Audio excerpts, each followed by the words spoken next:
Hello ladies and gentlemen of YouTube, time for another Star Wars Metal Earth kit. This time, the Imperial Shuttle. We've seen Kylo Ren's shuttle, now to look at its predecessor from Return of the Jedi, the Imperial Shuttle. Let's tear this open, find out what's inside and what we need to build it. The Imperial Shuttle.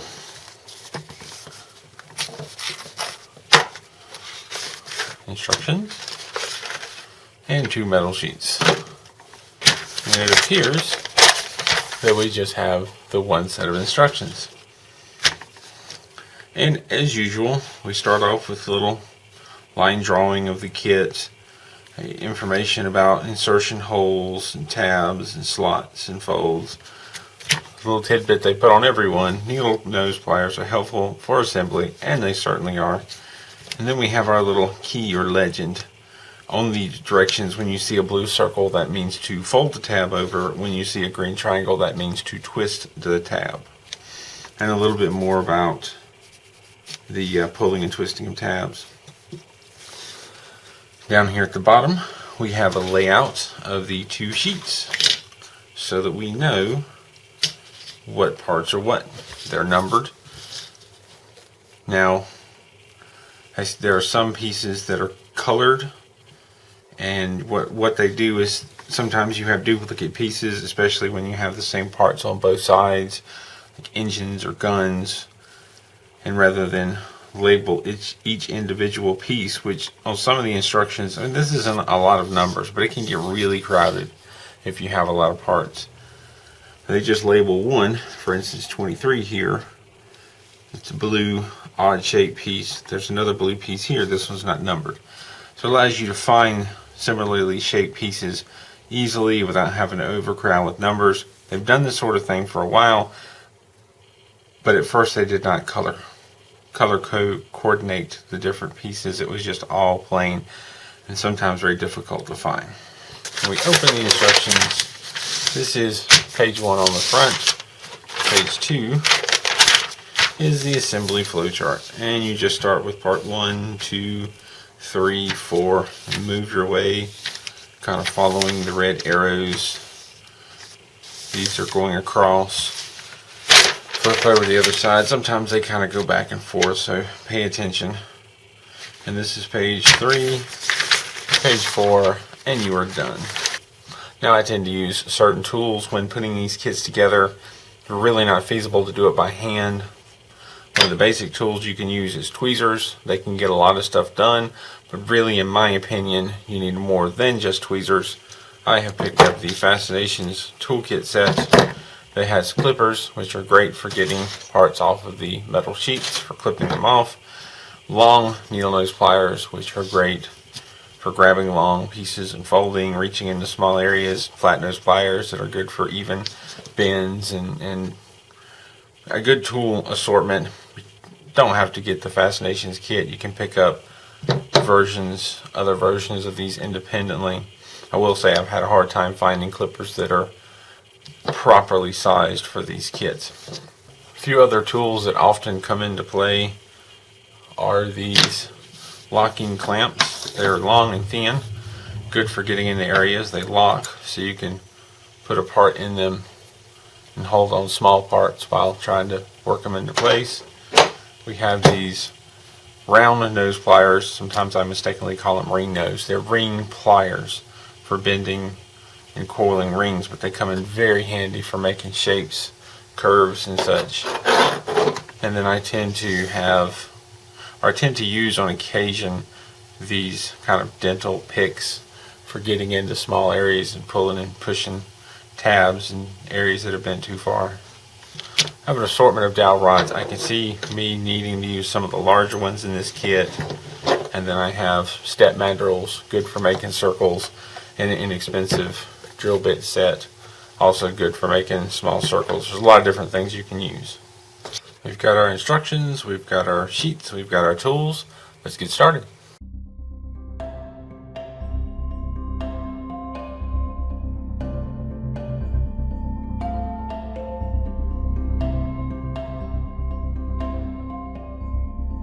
The first couple of parts require their tabs to be bent over. I use my fingernails a lot for bending tabs over.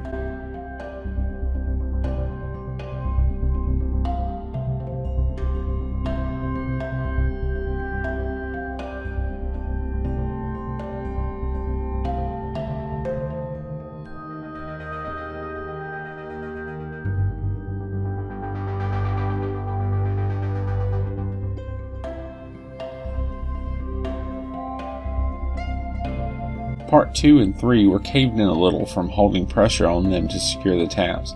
I used a pick to open them back up just a little.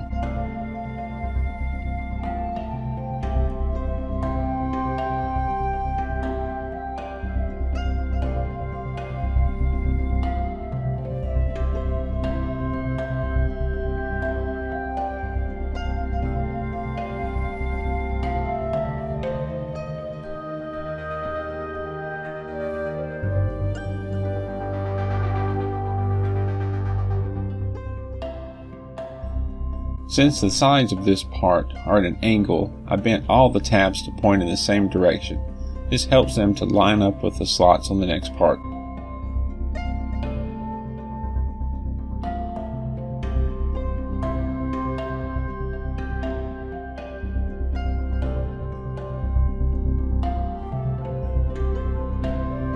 I used a drill bit to put a curve on part 7 and 8. Doing so, however, bent the tabs a bit too much, so I had to bend them back a little.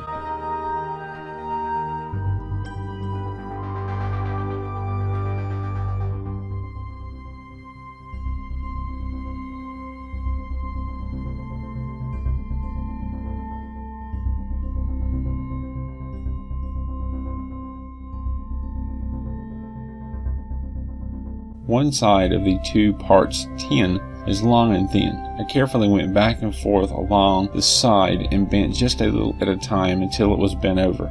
If you try to make the entire bend in one spot, you'll end up warping the part.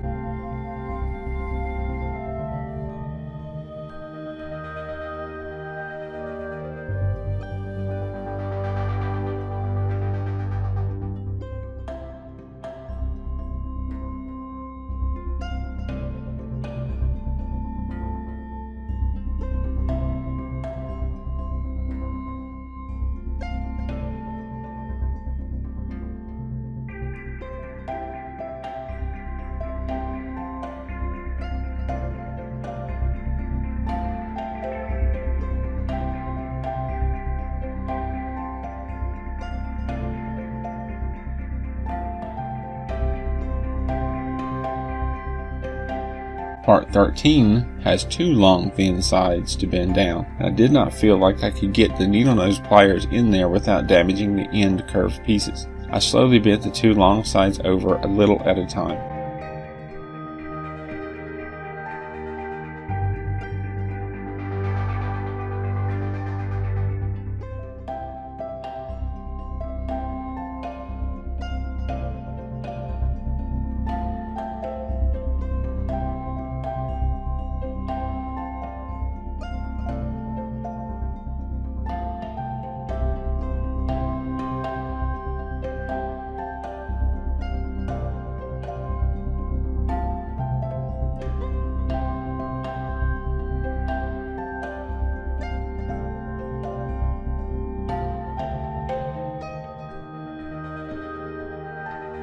The instructions show to put part 11 and 9 together, then curl over the ends of part 9.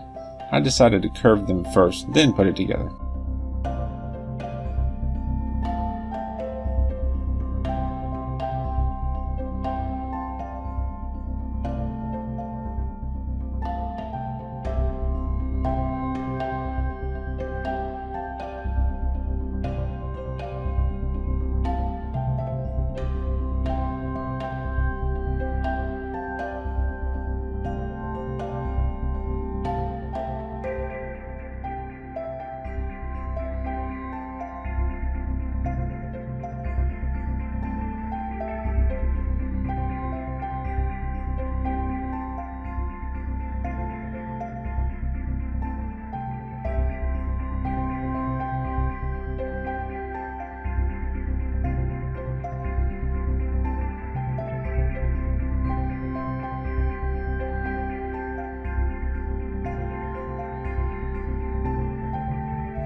In this video, I cut out some parts where I tried numerous times to get a part to fit or had to make multiple adjustments to something to allow it to fit.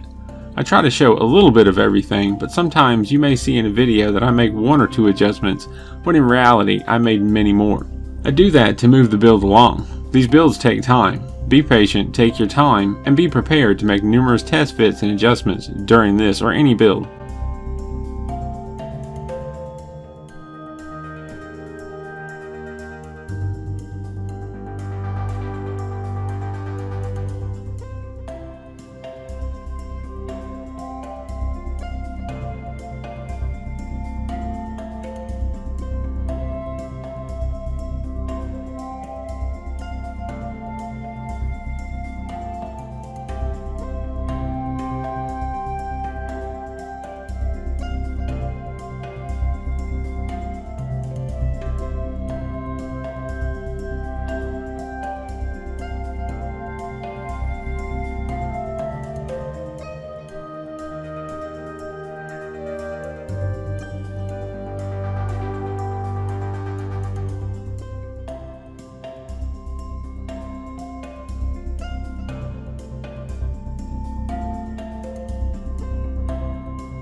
I realized that I had folded the center tab on the first wing backwards and decided to fix it.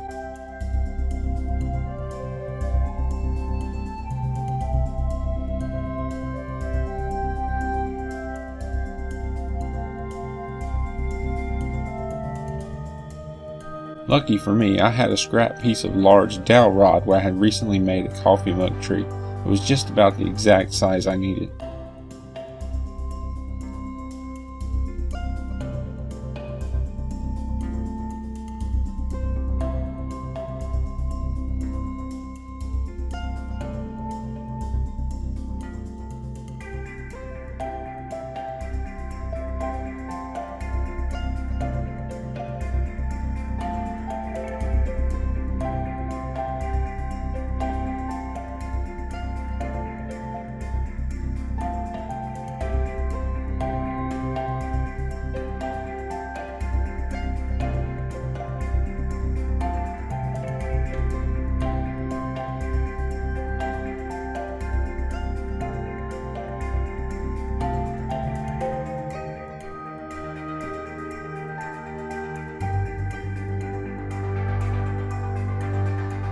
I had to open the sides back up just a little bit to allow things to fit properly.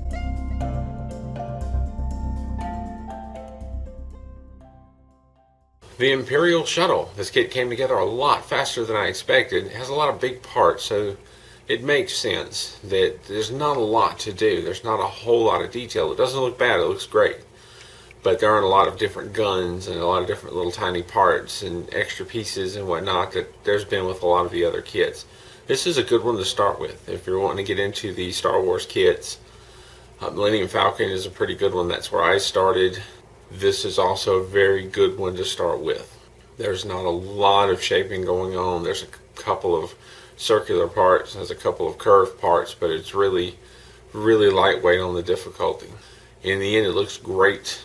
Glad to add it to my collection as always. And that leaves me with just one more Star Wars kit to do, provided they don't come out with more between now and then. And as always, if you have any questions or comments, please leave them down below. Thank you for watching. Stay tuned for more and keep on keeping on.